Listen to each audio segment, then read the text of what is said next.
Hola, ¿qué tal? Pues ahora nos encontramos con Cristina Kahlo, quien es una queridísima amiga que nos da muchísimo gusto que nos haya permitido allanar su hogar para platicar un ratito con nosotras.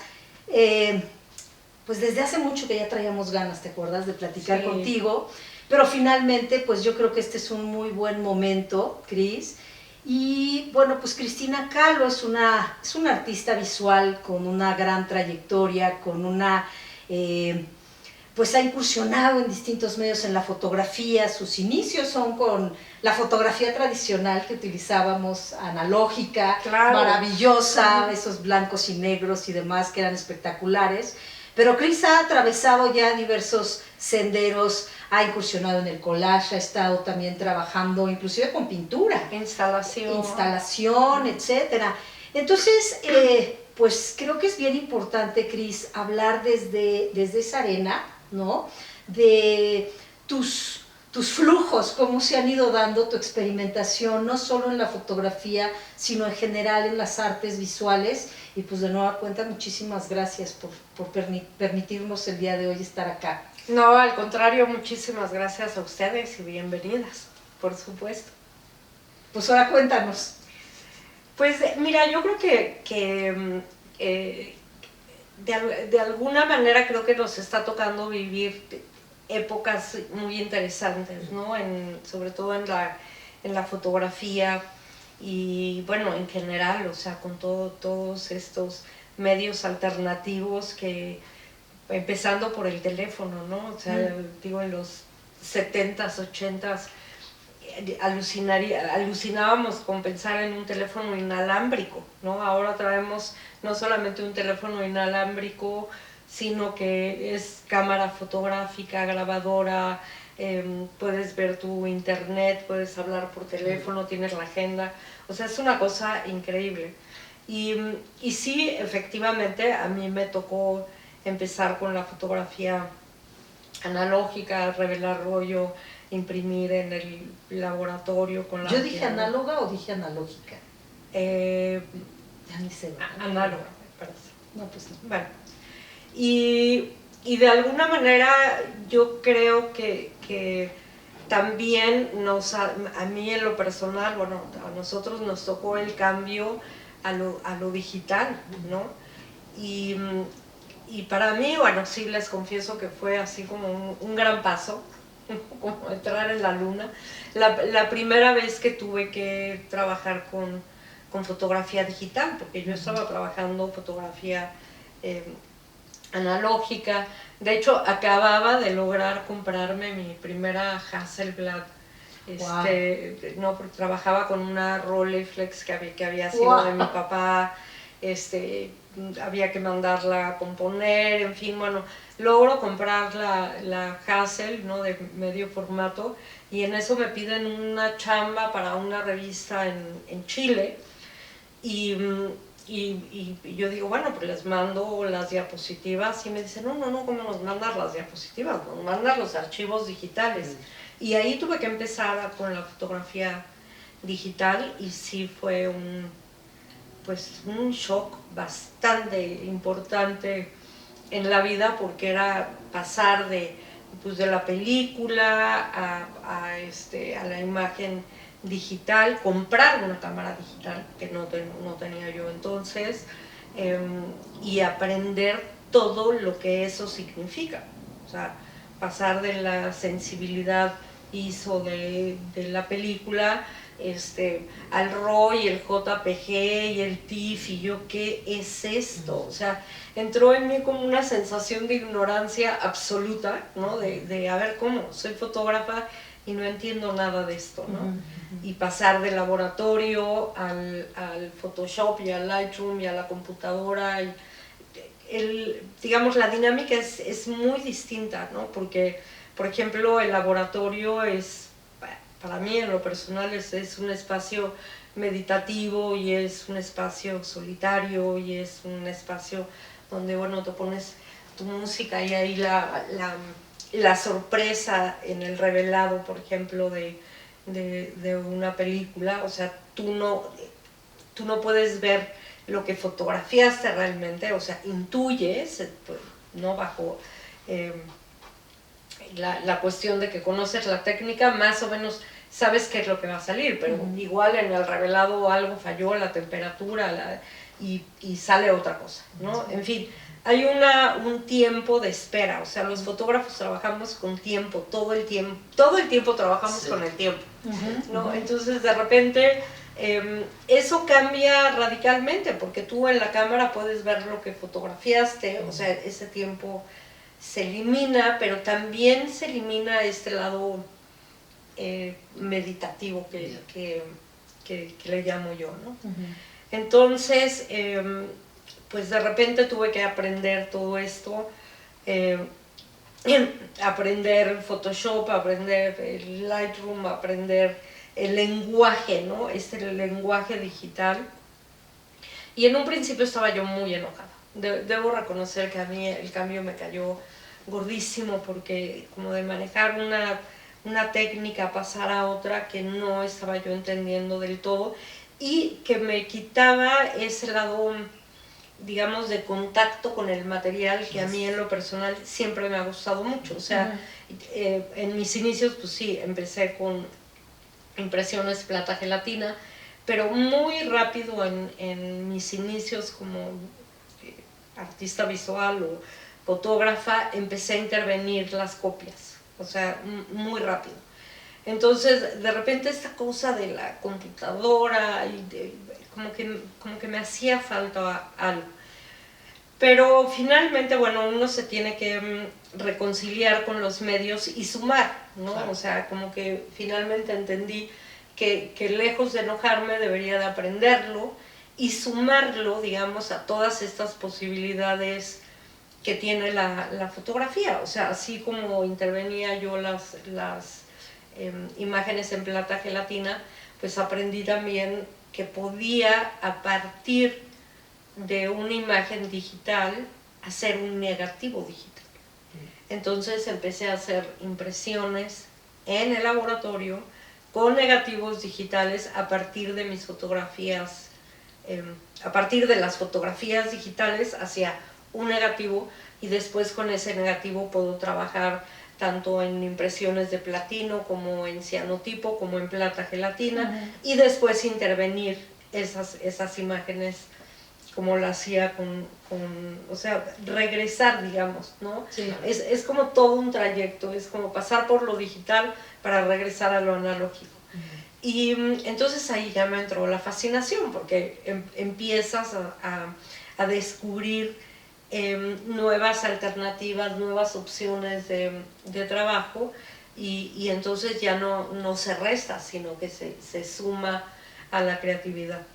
Entonces, bueno, creo que una tendencia clara en mi trabajo es que todo el tiempo estoy experimentando con diferentes materiales, con diferentes formas de impresión, formas de presentar las fotos, o incluso ya últimamente me he metido un poco en el tema de la instalación, y considero que soy muy permisiva con mi trabajo. O sea, no me acomodo en una línea y quiero que se me clasifique en esta línea, ¿no? Fotografía conceptual, no, porque de repente creo que toco muchas formas distintas de expresión a través de la imagen, y podría decir que mi trabajo se divide en dos líneas muy claras. Una que es mucho más personal, que es donde me doy todos estos permisos de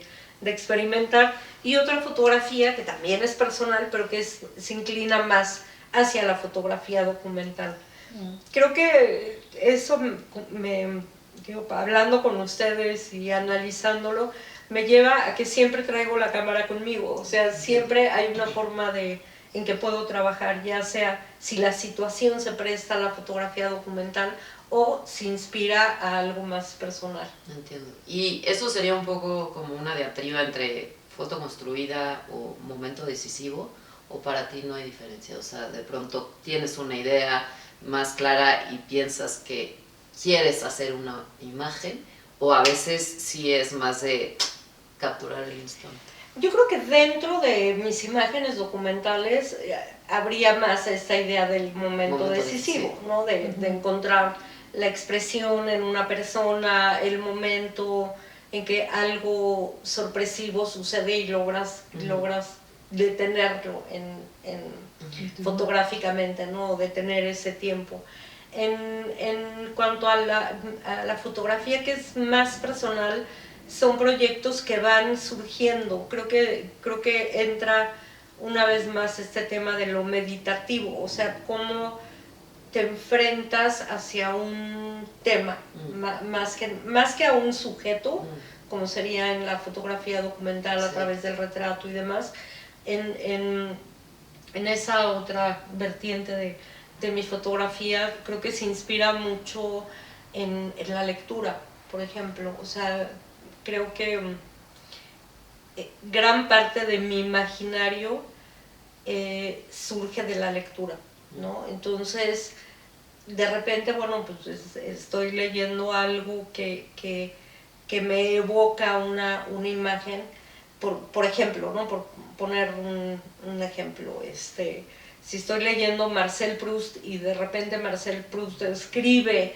la entrada de la luz por una ventana, es algo como que me genera la reflexión en torno a ese momento pequeño de luz que se transforma, y a partir de ahí pueden surgir otras ideas, ¿no? A partir de los mitos, por ejemplo, ¿no? La última exposición en la galería de Patricia Conde, que se llamaba Crecía a la sombra de los árboles, empezó por el mito de Dafne y Apolo. Claro que al final me di cuenta que más que Dafne y Apolo estaba yo hablando de mí misma, ¿no? O sea, empiezas por una reflexión en torno a, en ese caso, al mito de Dafne y Apolo, y conforme lo fui trabajando, me fui dando cuenta que ese mito me llamó la atención porque en muchos aspectos me hace reflexionar en torno a mi propia infancia, ¿no? Cómo fue mi infancia y por qué esa obsesión con las ramas, con las hojas de los árboles, con la naturaleza, con el agua, que viene de mucho tiempo atrás. Quizá en ese proyecto siento que se condensó y fue muy lindo descubrirlo, o sea, de cómo a partir de la lectura de una cosa, de repente acabas hablando de ti, ¿no? Yo creo que ese es parte del trabajo. Y ahí, por ejemplo, a mí me parece interesante, yo hago fotografía, lo sabes, no a estos niveles que tú ya manejas, tú ya estás como por allá o de la... Pero a mí me parece interesante que nos platiques cómo se va dando este proceso creativo, en el sentido de, por ejemplo, esta exposición que armaste, ¿no? Cuando estás leyendo un texto, cuando te remites a tu infancia o a tu periodo de vida. O sea, desde ese momento tú ya empiezas a pensar, esto va a ser una serie de 20 imágenes, o simplemente se va construyendo y hasta un momento que tú dices, ya, aquí lo tengo, o cómo va siendo, o es distinto en cada uno de los proyectos. O sea, creo que es importante también esto pensar, ¿no? Porque de pronto a lo mejor cuando hablamos de artistas que hacen acuarela, óleo, lo que sea, de pronto, ¿no? Te platican, no, es que yo empiezo bocetando y hago mi boceto y ya que lo tengo, o a lo mejor hago unos dibujos, o yo simplemente me lanzo y en un collage, entonces voy viendo cosas, las uno, bla, y sale. No sé si tú tienes identificado como estos pasos, si hay esta metodología o no en tu proceso creativo. Yo creo que en cada caso es distinto. O sea, yo a lo largo de mi carrera, que ahora sí ya son un montoncísimo de años. ¿Más de qué? ¿Menos de qué? Híjole, pues digo, tengo 65 y digamos ya formalmente empecé a hacer fotografía a los 30, o sea, 35 años de trabajar todos los días en fotografía. Pero creo que cada proyecto es distinto. por ejemplo, hay un proyecto que titulé Laboratorio de Ficciones, donde trabajaba mucho con el tema de la geometría. O sea, me obsesioné con la geometría como una forma de visualizar la luz, ¿no? Yeah. Entonces, y ese proyecto además venía también de una cosa de niñez, porque el vecino que teníamos en nuestra casa de Coyoacán era un arquitecto que estaba obsesionado con los dodecaedros. Okay. Entonces, de niños nos ponía en una mesa enorme en su biblioteca a armar dodecaedros. Y era de veras un loco, porque, o sea, loco en el buen sentido, ¿no? O sea, nos ponía a hacerlos con palillos y plastilina, con cartón, con no sé qué. Entonces tengo ese recuerdo en la mente, y de repente empiezo a estudiar los sólidos platónicos y me empiezo a meter en la geometría, y la geometría empieza a surgir en mis fotos. Entonces ahí sí hay como un sistema de trabajo, digamos. O sea, primero está el estudio del tema, y luego empecé a meter las figuras geométricas dentro de mis retratos, dentro de fotografías de naturaleza, dentro de imágenes compuestas en el estudio. Entonces ahí sí había un tema como muy claro que abarcar. Entonces, incluso, digo, era de risa, porque yo viajaba, o suelo viajar muchísimo por mi trabajo, y llevaba yo estas libretitas como de la primaria, que recortabas el triángulo, y llevaba yo mi pegamento, y podía estar en Viena, haciéndolo. Y en el hotel estaba yo armando mis figuras geométricas para tomar fotos en el lugar. O sea, era como una especie de alter ego que iba conmigo a Valle de Bravo, por aquí y por allá.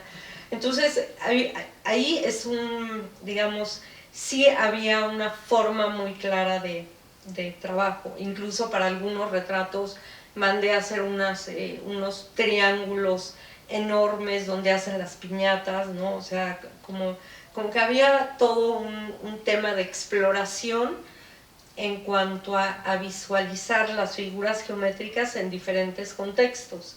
Entonces, sí, ese creo que es una forma de trabajo. Pero en otros casos, como es el de Crecí a la sombra de los árboles, empieza de una forma, y conforme voy trabajando el proyecto, empiezan a surgir como otras vertientes, como otras, ¿no? Ramificaciones. O sea, como ramificaciones de exploración, y ahí al final es cuando hay un trabajo de edición, ¿no? De decir, a ver, bueno, ¿qué pasó aquí? ¿No? O sea, empezamos con Dafne y Apolo, y acabamos en otra cosa totalmente diferente, con imágenes de caracoles, que yo de niña jugaba con caracoles, eran mis mejores amigos de la vida. Los tenía en una caja de zapatos abajo de la cama, por ejemplo, y los ponía yo a competir, y me parecía tan genial que llevaran su casa consigo, o sea, se escondieran cuando quisieran. O sea, había toda una cosa. Hay muchas anécdotas al respecto de mi niñez y los caracoles, pero de alguna forma empiezas a trabajar, empiezo a tomar imágenes que te das cuenta que se van conectando unas con otras, y que al final de muchas historias que podría yo contar sobre ese proyecto, porque además también tiene que ver que empieza durante la pandemia. Entonces todos estábamos encerrados, sí. Hacía fotos en la terraza de la casa, donde pues, me encontraba yo los caracoles, muchas plantas, el tema de las plantas, y temas que normalmente pienso que son considerados como cursis. Justamente para Crecí a la sombra de los árboles, el hecho de haber pasado tanto tiempo, pues, que cambió nuestra vida encerrados, y de alguna forma algo que me daba mi tranquilidad o paz espiritual era este contacto con pues con las pequeñas cosas que sucedían en la terraza, en las macetas, o sea, la muerte de una hoja, pero la vida de otra que viene en camino, o sea, entender como este ciclo de vida en un tema aparentemente cursi, ¿no? Pero sin embargo creo que es esperanzador y también creo que en ese momento todos necesitábamos algo que nos diera esperanza y paz. Sí, totalmente, totalmente. Y un poco en esa línea de los ciclos, ¿no? Pensar un poco en el devenir de la fotografía. Hablábamos al principio de pues, las técnicas clásicas y cómo ha ido evolucionando a lo largo de los años y cómo de pronto pues, tiende a haber renuencia para entrarle a las nuevas tecnologías y demás, pero pues también después se abrazan y llega uno a diferentes tipos de experimentación y demás. Pero quizá reflexionar un poco lo que está sucediendo en este momento en torno, uno, pues la inteligencia artificial y lo que eso de pronto también supone, quienes dicen, no, es que a ver, eso no es arte, si es arte, la autoría, dónde queda, etcétera, si se merece ser exhibida en un museo, etcétera, cosas que evidentemente ya están sucediendo, pero también pensar en la parte de todo cuanto eso implica a nivel del consumo cultural, ¿no? O sea, cómo se ha ampliado, cómo se ha diseminado la posibilidad. Mencionábamos un poco que sí, los teléfonos se vuelven en un momento dado un medio de acceso, pero que también hay alteraciones a la manera de percibir estas obras. Y, ¿por qué no?, también llevar pues, la pregunta a la parte del consumo en sentido estrictamente económico, ¿no? ¿Dónde está la fotografía hoy por hoy parada de cara a un mercado en donde de pronto se siguen haciendo estas diferencias entre arte contemporáneo y fotografía o bien artes visuales, etcétera? Un poco que nos hables de tu parecer en torno a esto. Mira, yo creo que todavía no está dicha la última palabra a ese respecto. Creo que estamos apenas viendo la semilla, ¿no? de lo que está sucediendo. Y bueno, pues comentábamos, por ejemplo, del Photoshop, o sea, cuando surge el Photoshop, pues hay una cierta fascinación por parte de los jóvenes fotógrafos, de transformar las imágenes, porque había mucha novedad. Después eso cambia y pues estos mismos jóvenes quieren aprender a hacer, a revelar un rollo y hacer una hoja de contactos porque tiene mucho más presencia, digamos, del artista. Hay una comunicación muy distinta en cuanto a la creación de una imagen, ¿no? Desde la toma de la imagen pues requiere de tiempo, el revelado de la película, la impresión de la hoja de contactos, la impresión de una copia, qué formato le vas a dar, etcétera, ¿no? Eso es, digamos, como el regreso a las técnicas que ahora se le llaman alternativas, ¿no? O sea, el cianotipo, el platino, o sea, todas estas técnicas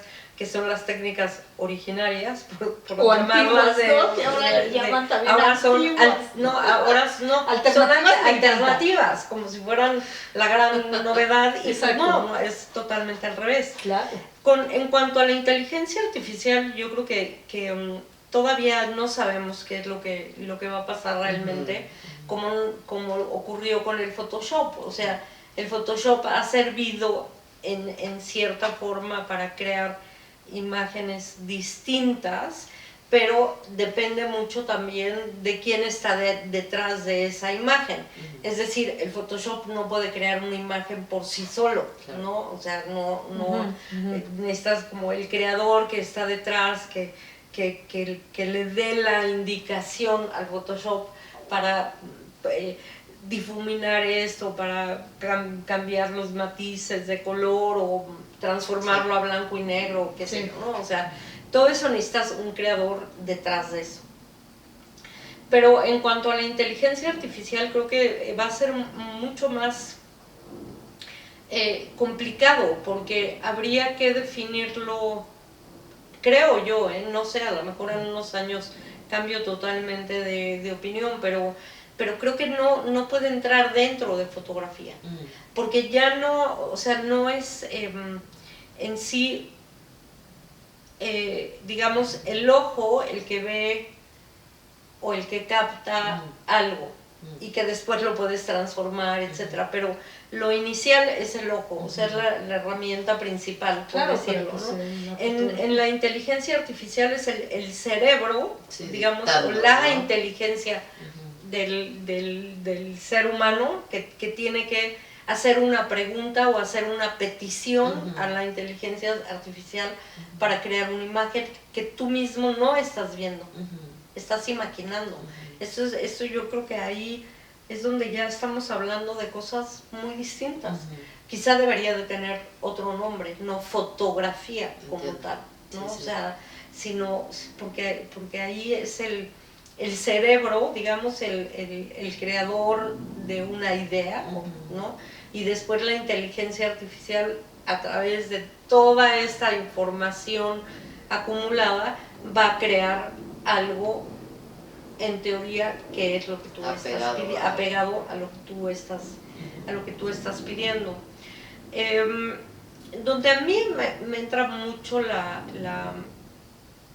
el conflicto, como me entró con la fotografía digital en su momento, ¿no? Obviamente, por eso digo, no sé cómo lo voy a percibir después.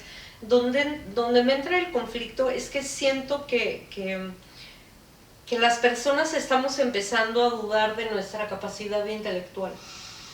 Y eso me da como mucha ansiedad. Es que hay una sensación de obsolescencia, ¿no?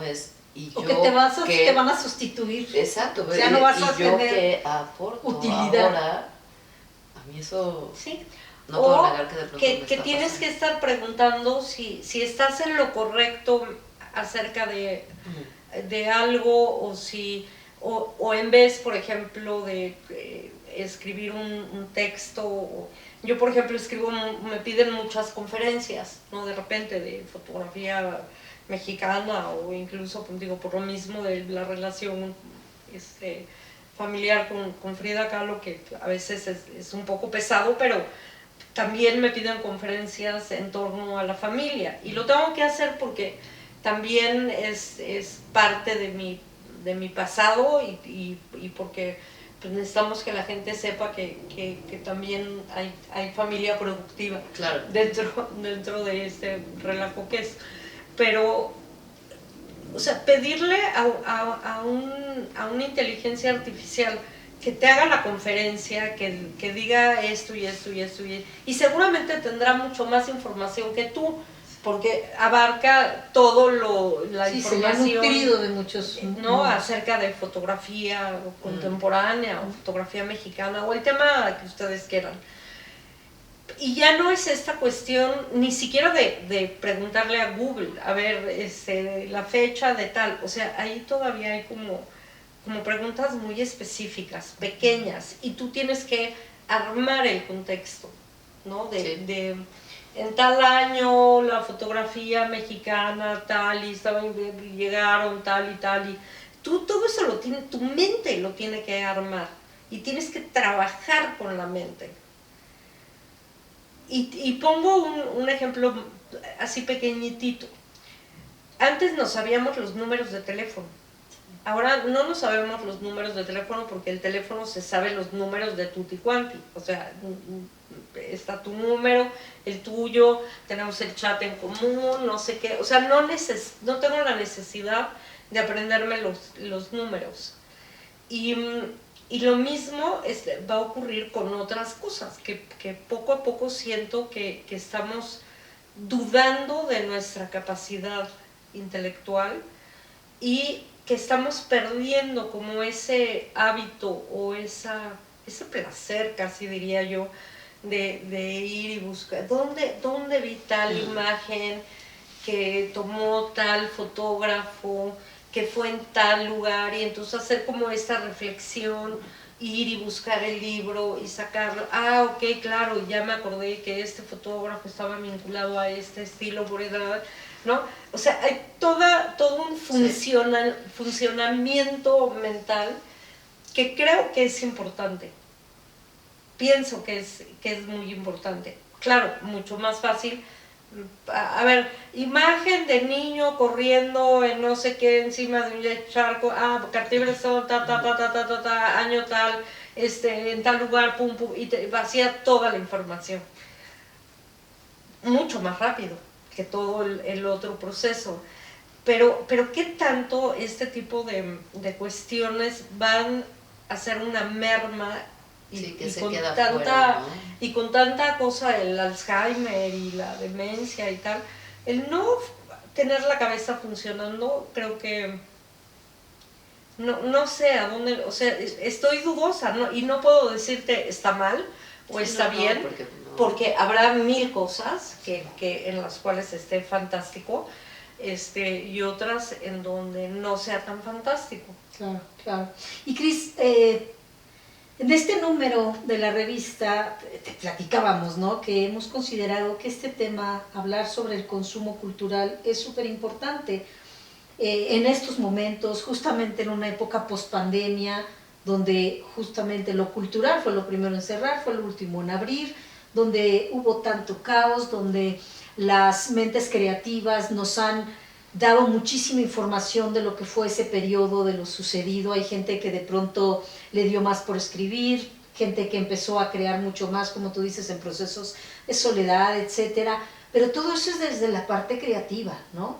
Pero ¿qué importancia tiene eso? ¿A quién le estamos dirigiendo esto? ¿Quién nos va a comprar nuestro trabajo? Porque evidentemente pues de eso vivimos y de eso se trata, ¿no? Finalmente hacemos trabajo creativo, trabajo artístico, y pues dependemos de eso que pasa del otro lado, ¿no? De llegar a una galería, pero que no solo llegues a la galería donde puedas vender, ¿no? Porque por supuesto que en la fotografía, y Patricia Conde nos da esta posibilidad de tener a un gran número de gente dedicada a la fotografía, ya consagrada, pero también emergente y etcétera. Pero la pregunta es, ¿y cómo le hacemos para que vaya la gente y la gente pueda consumir esto, ¿no? Y estoy hablando aquí en lo particular de las artes visuales, aunque lo mismo opera con el cine, ¿no? O cine de arte, o cine independiente, etcétera, ¿no?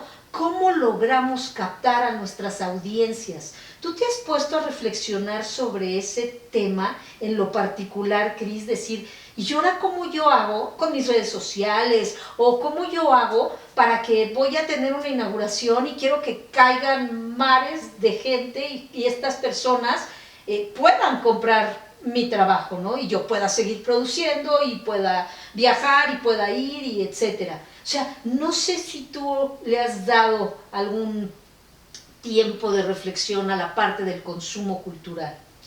Mira, yo creo que el consumo cultural, en primer lugar, es importantísimo.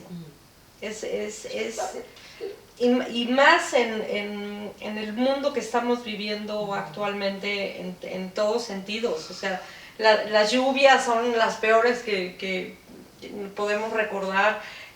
Los coches en el viaducto flotando. O sea, estamos viendo unas cosas francamente terribles, ¿no? Aquí y en todos lados. Sí, en el mundo entero. En el mundo entero. Hay una cierta desesperanza, el ser humano, o sea, hemos visto o escuchado crímenes, cosas, bueno, sí, inimaginables, atroces, ¿no? Y el consumo cultural, bueno, ahí lo estamos poniendo desde el punto de vista de consumirlo, de comprarlo, pero más allá de eso, el consumo cultural es ser parte de, o sea, interesarte por. Y yo pensaba en algún momento que por ejemplo, y vuelvo a la gente joven, creo que son los que más deben consumir arte, porque es donde está puesta la esperanza del hombre en muchos sentidos. En primer lugar, frente a todo lo que se vive, el arte siempre te va a dar una esperanza, siempre es una forma, además de permanencia, que eso para los artistas, seas fotógrafo, seas escultor, seas músico, seas lo que seas, el arte es una forma de permanencia. O sea, yo sé que todos vamos a fallecer tarde o temprano, ¿no? Pero mis imágenes van a quedar, o sea, van a quedar en casa de alguien, van a quedar en una caja, van a quedar en una revista como Andy Dogman, por ejemplo, ¿no? O sea, es parte de una permanencia de tu vida, ¿no? Y todo arte es... Queda huella, es una huella, y todo arte es narrativo, ¿no? Aunque aparentemente no sea una cosa autorreferencial, siempre acaba siendo, sí, por supuesto, autorreferencial.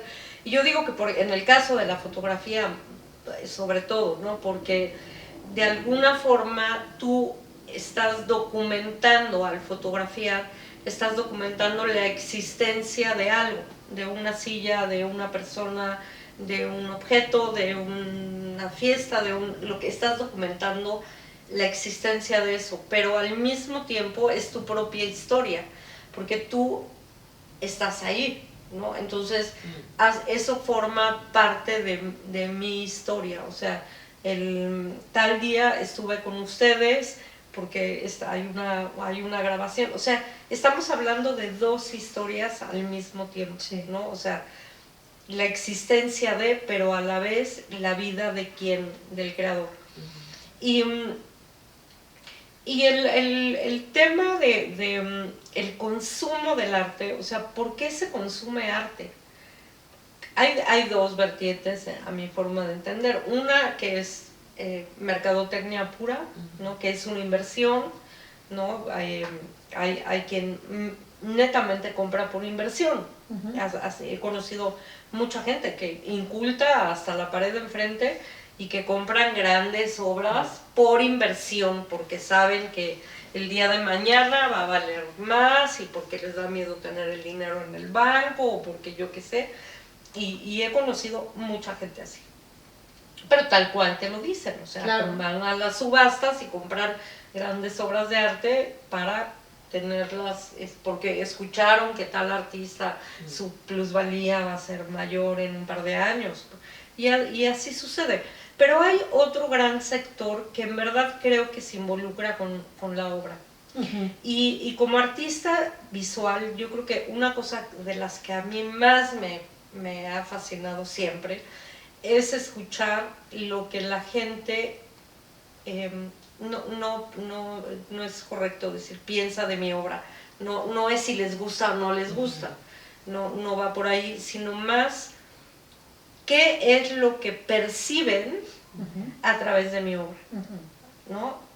Y eso es fantástico, porque tú puedes crear una imagen intervenida, no intervenida, digital, no digital, lo que tú quieras, pero tú creas la obra o el objeto o la escultura bajo un estado de ánimo personal. Claro. ¿No? Más que querer expresarle al otro, o sea, estás expresando tu propio estado de ánimo, tu propio momento de vida. Pero cuando una tercera persona ve esa obra, la ve a través de los ojos de su propia vivencia, de ese día, de su propio estado de ánimo, de su propio momento personal. Y ahí es donde es interesantísimo, porque la puede interpretar totalmente de otra forma a como tú la percibiste al hacerla. Y yo también quería preguntarte sobre la imagen, ¿no? La imaginación, estas que son como repositorios de memoria, pero también la posibilidad de creación de nuevos mundos. Y lo pienso mucho a la luz de esta sobresaturación que quizá hoy nos inunda, nos ahoga, porque en efecto traemos los celulares y en todo momento andamos capturando fotos y demás, pero pues evidentemente hay un paso enorme, creo yo, de tener un archivo digital al precisamente imprimir una fotografía, al enmarcarla, al colgarla, al tenerla ahí. Háblanos un poco del lugar de la imagen en tu vida, teniendo en cuenta pues todas estas cuestiones de la actualidad. Pues mira, yo creo que la imagen, cualquier imagen, es importante. O sea, es la historia visual vamos a quitar de momento lo que es la fotografía creativa, digamos, aquella que alteras, aquella que creas, que inventas, que haces en estudio, etc. La imagen en sí misma, o sea, como bien dices, efectivamente estamos viviendo en una época en que se hacen una cantidad de fotografías impresionantes, como nunca se había visto en la historia de la imagen o de la foto, ¿no? ¿Por qué? Porque todo el mundo tiene el dispositivo para hacer una fotografía. Entonces, fotografías lo que comes, fotografías dónde estás, fotografías con quién estás, todo se fotografía. Desgraciadamente, la imagen como objeto no está siendo valorado. Yo pienso que no le estamos dando el valor que debería de tener, porque al ser imágenes que se toman con dispositivos electrónicos, también se comparten por los mismos medios. Es decir, todas estas plataformas donde compartes lo que estás haciendo son inmediatas, ¿no? O sea, yo quiero que veas que estoy comiendo chilaquiles en salsa verde en tal lugar, en tal, no sé, si estás en Oaxaca, si estás en Querétaro, si estás dónde, con quién estás, pum, pum, pum. Todo esto lo compartes en redes. Entonces, la imagen como objeto está desapareciendo, porque de hecho hace algunos años hice una encuesta, cuando empezaba todo esto de la fotografía digital, y hace bastantes años, de la pérdida de archivos fotográficos. Entonces entrevisté, gente desde los 16 años en adelante. O sea, todo el mundo que conocía yo que tuviera un celular o una tablet y tomara fotos con esto. Y preguntando si habían perdido en algún momento fotos. Y el 99% me decía que sí, porque se te echó a perder el teléfono, porque te robaron la compu, porque las borraron sin querer, porque. O sea, había 1000 cosas. Y de estas personas, un 1%, digamos, imprimía eventualmente y muy eventualmente alguna de sus fotos tomadas con dispositivos, lo cual es escalofriante. Es escalofriante, ¿qué te digo?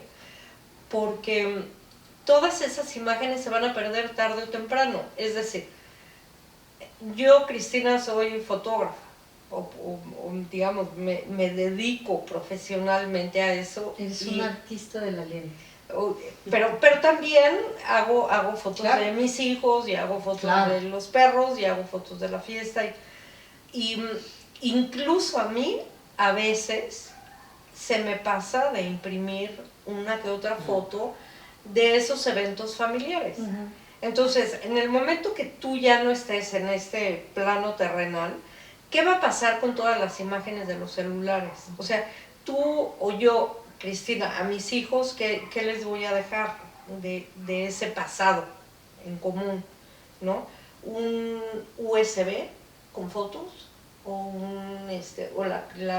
el password de mi computadora y de mi teléfono para que las puedan ver eventualmente. Pero también los dispositivos se transforman. Entonces, el enchufe que conectaba tu teléfono a cierta computadora, pues ya no va a servir, y el USB pues en 20 años van a ser diferentes.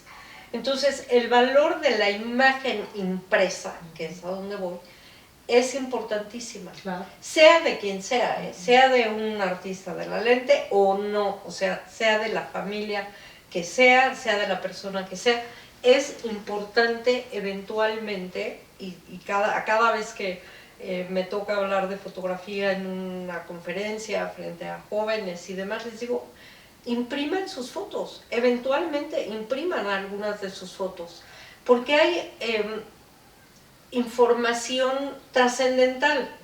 Es decir, ¿cómo sabemos nosotros cómo se peinaban en los 60? Sí, claro. Si no es a través de las fotos, si no es a través de las revistas, si no es a través de los impresos. Ahí es cómo se peinaba mi mamá, cómo era el coche de tu abuelito o de tu padre, cómo el árbol que estaba en tal avenida y tal otra y que ya no existe. Ahora que se están muriendo todas las palmeras, pues lo único que quedarán son las fotos de las palmeras, ¿no? En fin, contienen información histórica. Cualquier imagen de cualquier persona, de cualquier familia, cómo se comía, cómo nos vestíamos en esa época, en 30 años va a ser fundamental.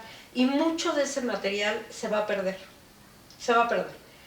Eso sin lugar a dudas. Porque estamos hablando de que para acceder a un teléfono necesitas un password. Sí. Para acceder a una computadora necesitas un password. Entonces, ¿cómo vamos a heredar esa memoria visual? Sí. Si no es a través de los impresos, si no es a través de un álbum de fotografías que tú puedas decirle a tus hijos, aquí estabas a los 3 años, de aquí a los 10, de aquí a los 16, de aquí cuando te casaste, ¿no?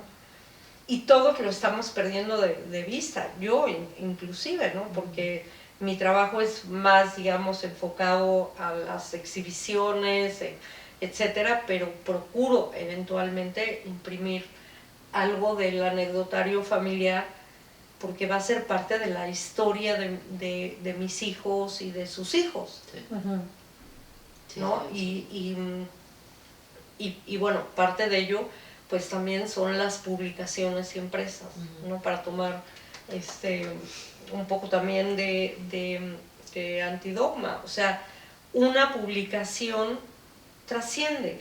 O sea, no es nada más la búsqueda en las plataformas, en internet, ahora en la inteligencia artificial, sino que queda como el registro de lo que estaba aconteciendo en las artes visuales en un momento específico de la vida de México, del mundo,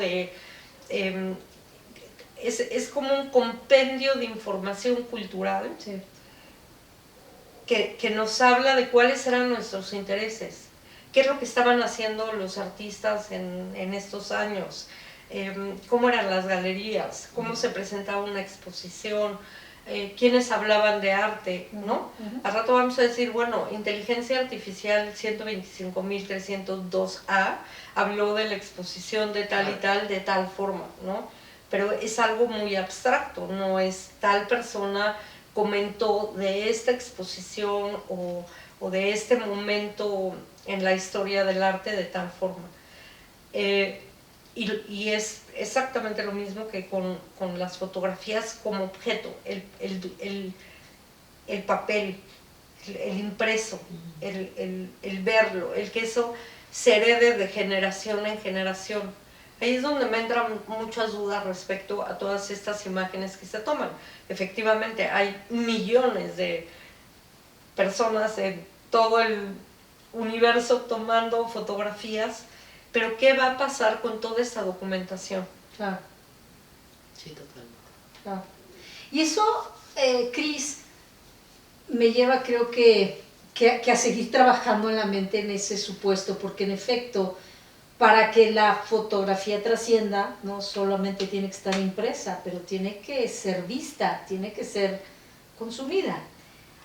Yo quisiera preguntarte, como propuesta, ¿qué se te ocurre que podría pasar, ya sea a nivel de política cultural, gubernamental, o bien como acciones desde la iniciativa privada? ¿Qué pueden hacer el conjunto quizás de galerías? ¿Qué pueden hacer el conjunto de la comunidad artística también para tratar de incentivar ese consumo? Para tratar, tú ahorita, por ejemplo, y en esta plática que esperemos que se oiga mucho y que se sepa mucho, acabas justo de dar una valoración, ¿no?, a estas imágenes al ser impresas, porque si las tienes en la nube, en efecto, que es una de las razones justamente que nosotros esgrimimos siempre que nos preguntan, pero ¿por qué no la revista ya solamente en la red?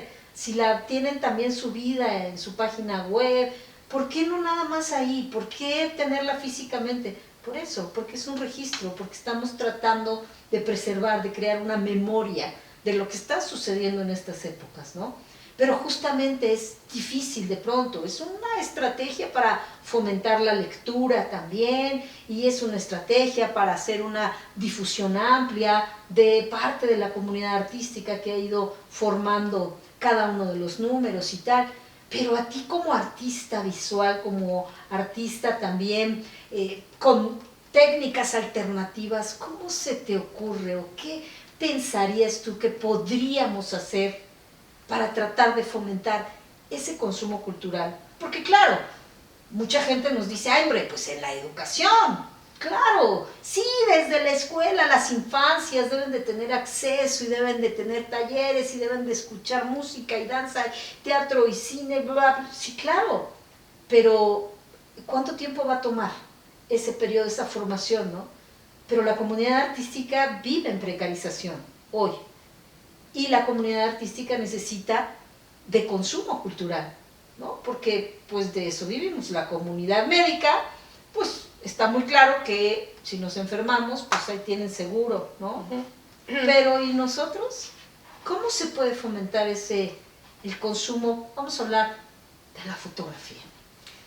Mira, yo creo que tiene que, en primer lugar, habría que quitar esa idea como de que el arte es como para iluminados. O sea, creo que eso sería lo principal, porque la gente a veces le da temor de ir a una galería. Claro. Y es temor de sentirse menos, de no entender, de que a lo mejor voy a pasar por ignorante si no me gusta, o si me gusta, a lo mejor pues no me debe de gustar porque no es arte, digamos, contemporáneo, o no sé, creo que hay un poco esta idea que no favorece mucho a que la gente pueda entrar a un espacio cultural, incluso a los museos, ¿no? Que a veces ni siquiera es que son tan caros, hay unos que son más caros que otros, pero vamos, los domingos los museos son gratuitos en algunos casos, en fin, en principio creo que sería como desestigmatizar esa parte, de que solamente la gente culta puede ir a una galería o a un museo y puede consumir arte. Creo que habría también que dar como alternativas a los jóvenes para comprar arte. Porque el arte te acompaña de muchísimas maneras. Y vuelvo al tema de cuando vivimos la pandemia, pues ¿qué es lo que nos acompañó? El arte. Claro. La música, el cine, la literatura. Eso fue lo que nos dio un soporte y un respaldo para pasar tantas horas, ¿no? Sí. Y de hecho los artistas creo que fuimos los menos dañados, digamos, en el sentido de que pues, la verdad, pues sí, yo estaba encerrada, pero estaba trabajando. Todos los días de la pandemia, encerrada, estaba fotografiando, estaba ordenando el archivo, generando ideas, en fin, o sea, en ese sentido a mí no me pesó no salir porque al contrario era tiempo creativo, ¿no? Claro. Y si se entiende el arte desde ese punto de vista, pues efectivamente la educación a los niños, a ser creativos, a hacer cosas que sean creativas, donde canalizar emociones, enojo, etcétera, pues tienes una gran oportunidad a través del arte. Y muchos artistas, bueno, hay este libro fantástico de Alain de Botton, de este filósofo, que el libro se llama El arte como terapia, ¿no? Y habla justamente de cómo artistas en los momentos más críticos de su vida pudieron crear obras bellísimas, ¿no? Sí. O sea, porque es una ventana esperanzadora a algún lado. Ahora, ¿cómo hacer que se vuelva accesible? Pues también habría que reinventar formas de vender el arte a la gente que se interesa en empezar a coleccionar, en empezar a tener como esas ventanas dentro de su casa, ¿no? Y no como una cosa de inversión, como lo mencionábamos antes, ¿no? Como en sí no me dice nada, pero dicen que tal artista va a tener una plusvalía, entonces voy a invertir mi dinero ahí. No, sino comprar por las razones correctas, ¿no? O sea, comprar porque es una ventana hacia el universo de otra persona, ¿no? O sea, tú cuando compras una obra de arte, es lo que estás comprando la vida y la expresión de otro, que se comunica, que logra comunicarse contigo, por alguna razón, porque lo que hace este artista, este escultor, fotógrafo, lo que sea, comunica contigo, te habla de ti, o sea, estás diciendo a través de una obra algo que tú no podrías a lo mejor expresar. Pasa cuando lees alguna novela, lo que sea, y de repente dices, híjole, caray, ¿cómo me hubiera gustado poder expresar esta vivencia mía personal de la forma que este escritor lo está haciendo? Y es como si estuviera hablando de ti. Lo mismo ocurre con las artes visuales. Entonces, habría que buscar formas de que todos estos jóvenes tengan la posibilidad de comprar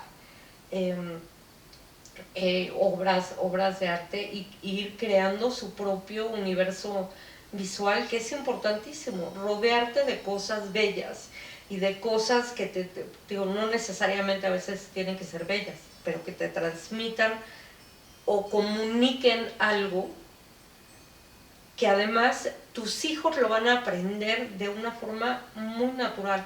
O sea, yo creo que ahí radica mucho el tema que mencionaba Reina de la educación. Entonces, bueno, creo que la educación también radica es como una educación vivencial. A ti te va a gustar el arte si vives con arte.